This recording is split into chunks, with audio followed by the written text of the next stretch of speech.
Hello, I'm Kelly Dennis. I'm a licensed professional counselor, and I work with people who struggle with a variety of things: disordered eating, relationship issues, body image issues, anxiety, stress. But the one thing that I've noticed about a lot of us is that we're looking for ways to manage things a little bit differently, a little bit better, to feel better overall. And so, one of the things, if you've been following along, that you know I like is mindfulness.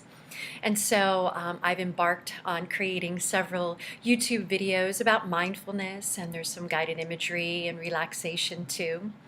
I also blogged a little bit about my experience doing some meditation, 10 minutes a day for 10 days of meditation.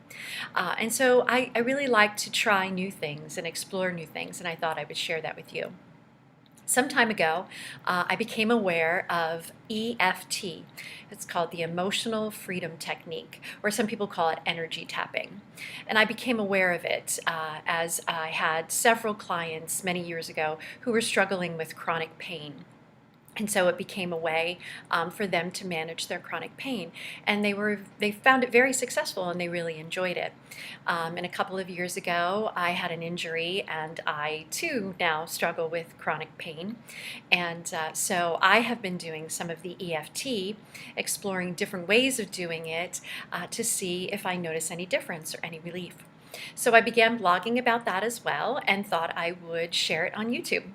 So the first thing I'm going to do today is EFT for pain.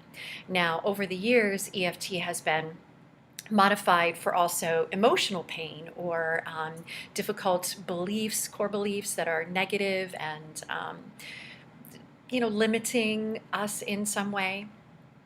And EFT really, what it does is it taps into, pardon the pun, certain energy flows in our body. And Chinese medicine has been using this for a long time. Acupressure points, and then acupuncture, putting needles in the various parts of your body to tap into the energy flow.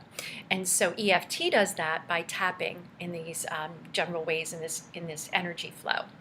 And what they say happens is that it helps to calm the fight or flight response. So the amygdala that is activated can get calmed by using the tapping techniques, and thereby feeling better overall, less pain, more comfortable. And so what you do is you decide what the problem is. So I'm going to pick a intense pain in my shoulder right now. And so that's going to be the problem that I'm going to address. And so we need to come up with a statement about this problem. And so the statement I'm going to choose is, even though I'm having this intense pain in my shoulder, I deeply and completely love and accept myself. Okay, so I'm going to take you through this process, and we'll just kind of see what happens. So first, what you do is you start out with a karate chop, and so it's the part of your hand where you would karate chop something. And so this is where you take 3 fingers, and then you say the statement while you're tapping on this karate chop point, 3 to 7 times, whatever feels good to you. Even though I have this intense shoulder pain, I deeply and completely love and accept myself. Even though I have this intense shoulder pain, I deeply and completely love and accept myself. Even though I have this intense shoulder pain, I deeply and completely love and accept myself. And then, sticking with the problem statement, intense shoulder pain, intense shoulder pain. I'm going to take my glasses off for the next one. Intense shoulder pain, intense shoulder pain. This intense shoulder pain, this intense shoulder pain,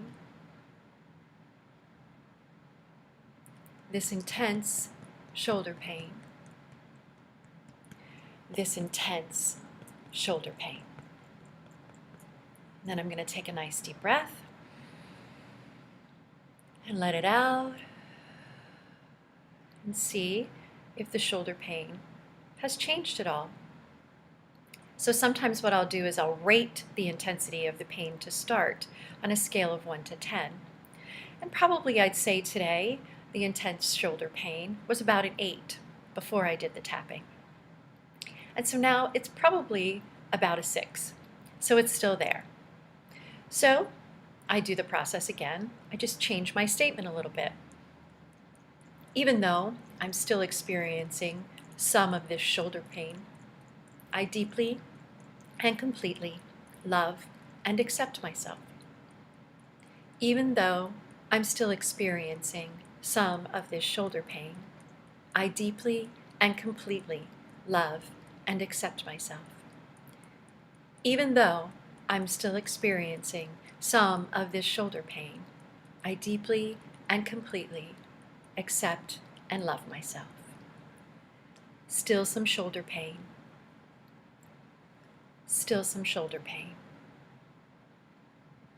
Some shoulder pain.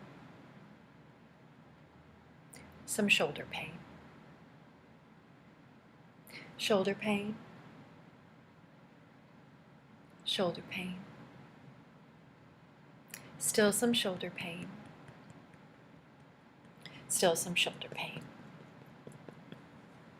Take a deep breath in and let it out. My shoulder pain is going down. So I would complete this process as many times as I felt like I needed to. I might not necessarily get rid of all of the shoulder pain, but I'm changing the way that my body and my mind are thinking about the pain. Instead of fighting against the pain, I'm pretty much accepting it and accepting myself even though I have pain. And so what this does is it calms down the anxiety or the fight or flight response in reaction to my pain.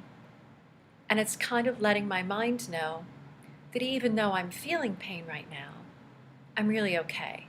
It's uncomfortable, but I'm okay. I can accept myself even if I'm feeling pain. So now something that was brought up to me many years ago when some of my clients were doing this is they really had trouble saying some parts of the statement, the phrase. And usually for people sometimes, the difficult part is saying, I completely and deeply love and accept myself. So next time we get together, we'll change it up a little bit and we'll talk about maybe a different phrase. If you're not quite there to completely and deeply accepting and loving yourself, we can take baby steps to perhaps get you there. Again, I'm Kelly Dennis. Be well and have a wonderful day.